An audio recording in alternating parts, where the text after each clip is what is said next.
Another family is mourning the loss of a loved one. This time it's the result of a tragic road incident that claimed the life of Herbert White, also known as Evans. White, a 59-year-old Montserratanian who had been living in Grenada for over 20 years, succumbed to his injuries on Tuesday morning, 2 weeks after being struck by a vehicle in Grand Anse. Kingsley James, a close family friend, spoke on behalf of the family. Evans died at the General Hospital sometime early this morning. He met in an accident about 2 weeks ago in Front Lava Lanes, of which he sustained injuries to his feet and more serious injuries to his head. He was bleeding from his head when they found him.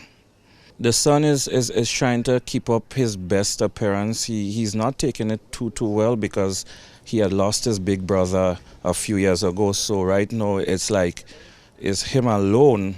You know, he has his mom, but I mean, if you lost your father and your big brother, you know, there must be an extremely sad situation.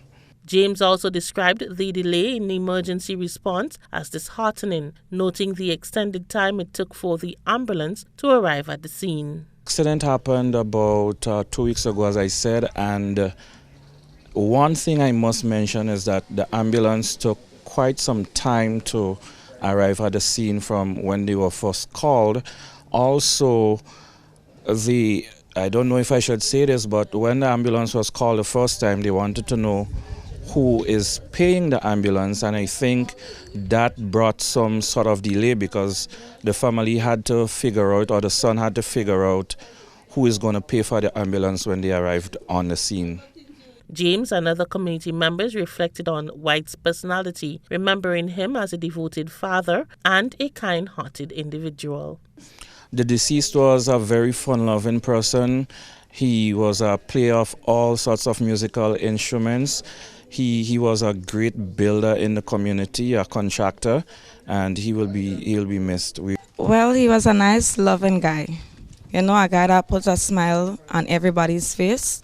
You know, he always dancing, he always singing, he always with a big speaker. You know, and he playing the music, and we sing together, we dance together. You know, and to be honest, I would miss him. I would miss him greatly. That was a real good true friend to me. Marina P. Thomas, GBN News.